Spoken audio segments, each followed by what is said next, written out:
신우가 사고를 쳐서 시집을 가게 생겼습니다. 웬일인지 시부모님이 부르셔서 남편하고 같이 시댁에 다녀왔는데 시부모 앞에 웬 젊은 총각이 무릎을 꿇고 빌고 있더라고요. 둘 다 머리에 피도 안 마른 25살이고 그나마 다행인 건 남자가 군대를 다녀왔다는 사실이고 다행이지 않은 사실은 아직 졸업도 안 한 대학생이라는 거죠. 언제까지 비밀로 할 수도 없고 신우도 배가 불러오니 더 이상 숨길 수 없다는 생각에 4개월 차에 시부모님께 이실직고하고 만 것이죠. 솔직히 저희는 왜 불렀나 싶었어요.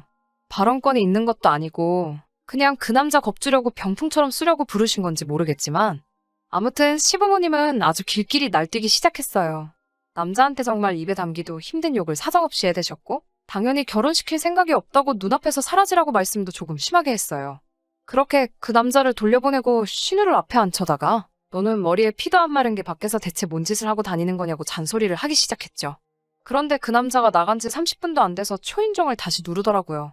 이번엔 부모님까지 대동해서 들어오네요. 남자 쪽 부모님은 행색은 초라했는데 말투가 꽤나 점잖아 보였습니다. 신우가 임신 4개월이나 되었고 지금 당장 화가 나시는 건 알겠지만 따님을 위해서라도 둘이 결혼을 시키는 게 어떠냐며 중재를 하러 오셨지요. 생각해보면 그 집 사람들 말이 틀린 말이 아니지요. 시부모님 당장에 성질난다고 그렇게 화를 내고 계시지만 따지고 보면 신우의 인생이 걸린 일인데 무작정 화만 낸다고 될 게 아니잖아요. 거기에 보통 이런 상황이면 여자가 불리하지 남자 쪽에서는 크게 불리할 것도 없다고 생각하거든요. 그리고 사고는 뭐 남자 혼자 친 건가요? 무조건 남자 잘못이라고 몰아가기엔 신우가 기여한 바도 크다고 생각합니다.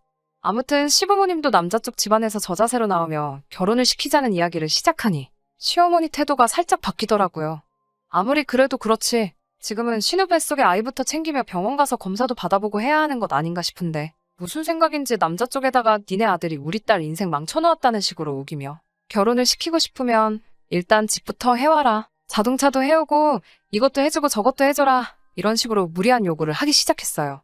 남자 쪽에서는 당연히 그 집 아들이 사고를 친 거나 마찬가지니 도의적인 차원에서 저 자세를 취하셨지만 가면 갈수록 요구하는 게 말도 안 되는 데다가 하나를 해주겠다 하니 이것도 해달라 저것도 해달라 무슨 눈덩이 불어나듯 늘어나는 요구에 열이 받았는지 그냥 결혼은 없던 걸로 하자고 딱 잘라 말하더라고요. 그때부터 시부모님이 똥줄이 조금 타기 시작했나 봐요. 신우시켜서 남자친구한테 연락을 해보라고 하는 둥 어떻게든 마음 돌릴 생각을 찾더라고요. 그 와중에도 정신 못 차린 남자친구는 신우가 어떻게 해보라는 말에 책임감을 느낀 건지 아니면 정신 빠진 신우한테 콩깍지가 강하게 씌어서 결혼을 꼭 하고 싶은 건지 부모님을 설득을 했는가 봐요. 남자 쪽 식구들이 다시 한번 저희 시댁에 찾아왔습니다. 그런데 처음 만났을 때와는 다르게 이번엔 멀끔하게 차려입고 오셨어요. 옷이 달개라더니 한껏 차려입은 모습을 보니 부티도 잘잘 흐르고 전에 봤던 동네 아줌마 아저씨 같던 분들이 맞나 싶더라고요. 차려입은 옷 때문에 그런가? 말투도 행동도 처음 봤을 때보다 더 품이 있어 보이고 시어머니가 말도 안 되는 요구를 하면 논리라고는 하나도 없는 궤변을 뱉을 때마다도 평정심을 잃지 않고 잘 대처를 하더라고요. 알고 봤더니 그 집 아버지는 지역에서 독점으로 사업을 크게 하고 있었고 어머니는 공무원 출신으로 집안이 상당히 좋고 재산도 꽤 있는 것처럼 말하더군요.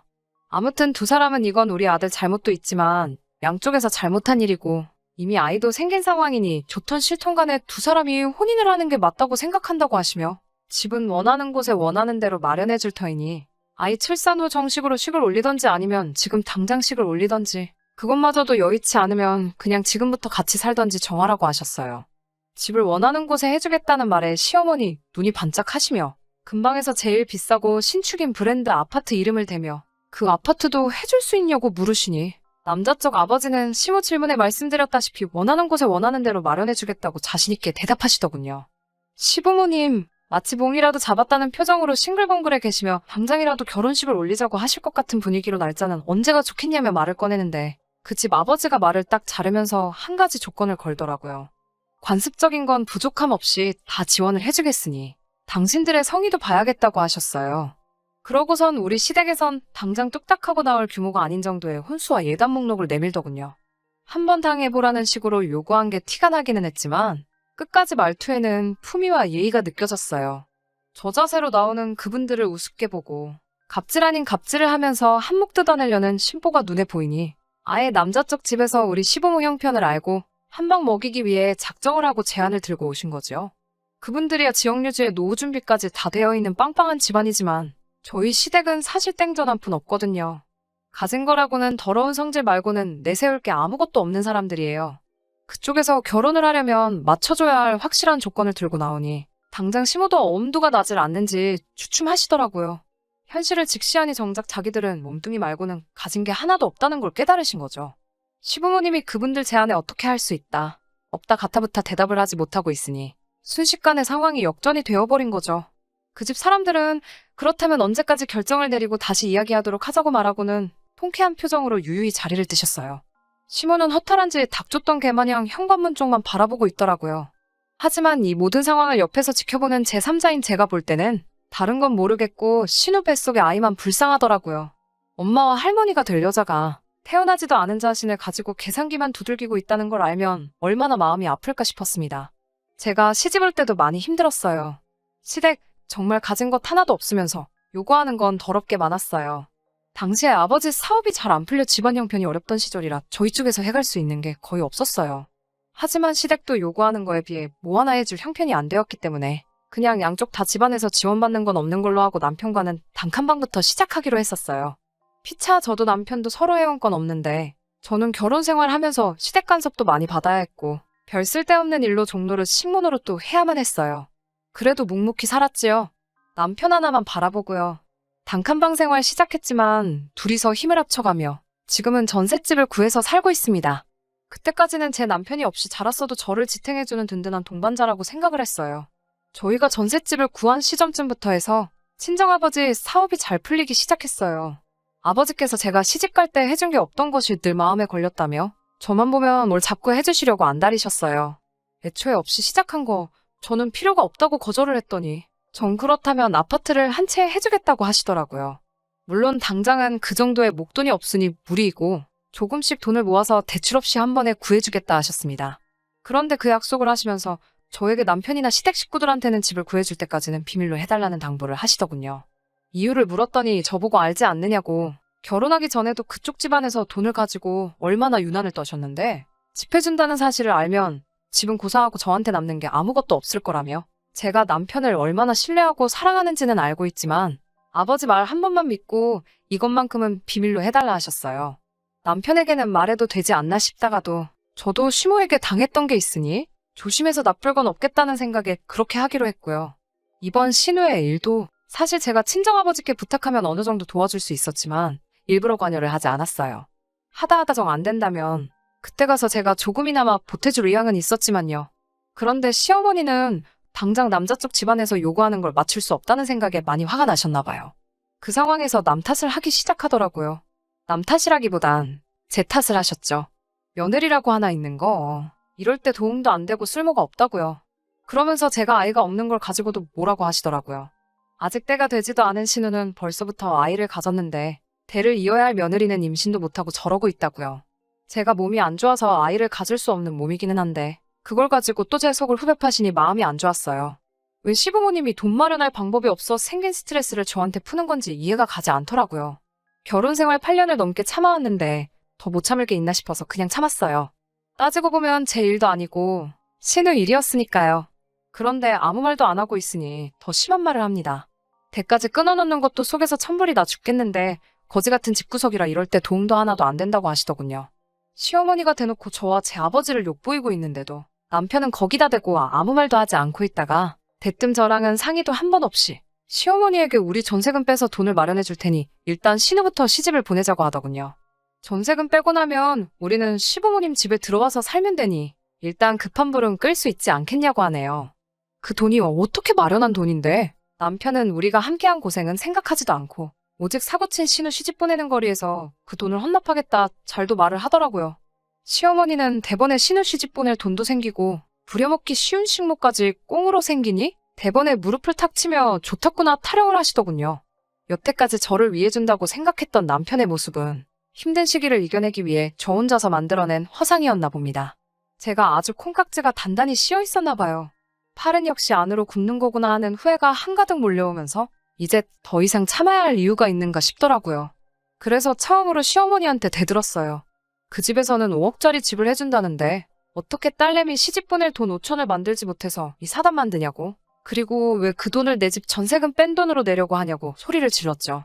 남편이 소리 지르고 있는 저를 뜯어말리며 저보고 멍청하다고, 우리가 전세금 빼서 5천만 투자하면 5억짜리 아파트가 공짜로 생기는 거라고 생각을 좀 하라고 하더군요. 일단 신우가 시집을 가고 이혼을 해서 재산 분할을 하게 되면 2년 만에 5천만 원이 2억 5천이 되는 거라고 꼭 이렇게 숫자로 말해줘야 이해가 되냐고 혀를 차더라고요. 요즘 집값도 빠르게 오르고 있으니 운대만 맞으면 온 가족이 1억씩은 나눠 가질 수 있다고, 그리고 우리 전세금까지 돌려받으면 우리 손에는 2억이 떨어지는 거라고 말하면서 세상에 우리가 언제 2년 만에 현금 2, 3억을 만들겠냐고 일단 투자하는 셈 치고 저도 협조를 하라고 하더라고요. 그나마 이 집안에서 유별나게 정상이라고 생각했던 남편도 사실 그 집 구석 사람들하고 똑같이 돈에 미친 사람이었던 거죠. 지금 신우 뱃속에 아이가 태어나느냐 마느냐 하고 있는데 신우까지 포함해서 온 가족들이 그 집안하고 결혼해서 벌게 될 돈을 계산하고 앉아있으니 그 자리에 있는 사람들이 사람이 아니라 돈에 미친 돼지처럼 보이기 시작했습니다. 온 가족이 보는 앞에서 선언을 했습니다. 그렇게 그 돈으로 신우 시집을 보내야겠으면 전세금 빼드리겠다고요. 대신 맞벌이로 함께 모은 돈이고 반은 내 집이나 다름없으니 전세금 뺀 돈의 반은 제가 가져가겠다고요. 그리고 그 돈을 나누는 순간 저는 이 결혼 생활 그날까지만 하고 끝내겠다고 선언했습니다. 제가 강하게 나오면 미안하다 사과라도 할 줄 알았는데 그 와중에 그 집 구석 식구들 표정이 마치 반이라도 받게 돼서 다행이라는 듯한 표정으로 밝아지면서 안도의 한숨까지 내쉬더라고요. 그러면서 돈 1,000만 원은 어디서 구해야 하냐며 상의를 하더니 저보고 가져갈 땐 가져가더라도 1,000만 원은 나중에 받아가면 안 되겠냐고 물어보더군요. 그 순간 정말 남아있던 일말의 정마저도 다 떨어져 버렸어요. 전세금을 빼고 저희 집 짐을 시댁으로 옮기는 그날, 저는 아버지에게 전화를 했어요. 회사에서 쓰시는 외제차를 끌고 저를 데리러 오셨습니다. 시댁 인간들은 친정아버지 등장에 넋이 나가버렸죠. 그동안 사업망한 사돈 집안에 단칸방에서 시작해 종노릇을 시켜도 군소리 한 번 안 하던 거지 집안이라고 생각을 했는가 본데 그 거지라고 생각했던 친정아버지가 떡하니 외제차를 끌고 오시니 말이죠. 아버지는 저를 데려가면서 시댁을 향해 그 돈 없어도 당장 사는데 아무 지장은 없지만 거지 같은 집구석에 단돈 1원도 묶여있는 꼴은 보고 싶지 않으니 늦지 않게 계좌에 넣으라고 하시더군요. 그깟 5천만 원, 내 딸아이 사람 대접만 해줬어도 내주는 건 문제도 아닌데 결혼할 때부터 사람을 돈으로 생각하는 그 모습이 온 가족이 아주 다 똑같은 사람들이라고 손가락질을 하셨어요. 아들내미 결혼시킬 때 자식 장사를 못해서 그동안 얼마나 속이 아팠겠냐고 콕 집어 한마디 했고요. 신우 결혼은 축하할 일이고 이제 내 딸은 내가 다시 데려갈 테니 2번 다시 엮이지 않으면 좋겠다고 말하고 저를 차에 태우고 출발하셨어요. 아버지 차룸미러로 그 작자들을 슬쩍 쳐다봤죠. 어쩔 줄 모르고 멍하니 서서 멀어지는 아버지 차만 바라보고 있는데 차가 멀어지는 만큼 똑같이 멀어지는 남편과 시댁 식구들을 보니 참 오만 가지 감정이 오고 가더라고요. 어려울 때 가장 힘이 되는 건 남편이 아니라 가족이었네요. 제가 참 어리석었어요. 언젠가 볕들 날이 오겠지 싶어 참아온 허송세월이 안타깝기만 하더라고요. 그래도 이제 다시 부모님과 함께 살게 되니 저는 다시 집안의 공주님이 되었네요.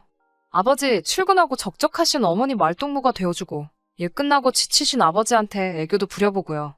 내 존재가 이렇게 소중할 수 있는지 새삼 깨달았습니다. 후기라고까지 할 건 없지만 얼마 전에 남편이 용서를 구하며 연락이 와서 최근 소식 한번 전해드려요. 신우는 그렇게 조심성 없이 까불더니 결국 유산을 했다네요. 인과응보라고 해야 할까요? 오고 가던 결혼 이야기도 순식간에 사라지고 남자 쪽에서 병원비 내주는 선에서 마무리를 지어버렸다고 합니다. 신우가 파혼을 하고 자기도 많이 반성을 했으니 다시 합치자고 제안을 해오네요. 제가 원한다면 시댁과는 아예 인연을 끊고 살겠다고요. 저는 다 필요 없다고 대답했어요. 신우가 그렇게 된 것도 너가 나를 잃게 된 것도 전부 자업자득이라고요. 신우도 애초에 남자 쪽 제안을 받아들였으면 적어도 결혼을 해서 적당한 지원을 받으며 살고 있었겠죠. 남 탓만 하는 사람들이 애초에 자신들이 일을 해결할 생각은 하지 않고 남이 덕만 보려고 하는 건 양심이 없는 거라고 이제 2번 다시 저한테 연락할 생각 하지 말고 그렇게 자식 장사해서 어디서 호구라도 물어서 인생 역전 제대로 한번 해보라고 하고 전화를 끊어버렸어요. 바닥부터 시작해 8년 동안 함께 고생해가며 많은 정이 들었던 남편이지만 저한테는 이제 그 어떤 후회도 남지 않네요. 이대로 제가 다시 다른 사람을 만나지 못한다고 할지라도 저는 저에게 새롭게 주어진 인생의 막을 살아야겠어요. 긴 이야기 끝까지 들어주신 분들 너무 감사드립니다. 가정에 언제나 평안과 행복 깃드시고요. 저는 이만 사연 줄이도록 하겠습니다.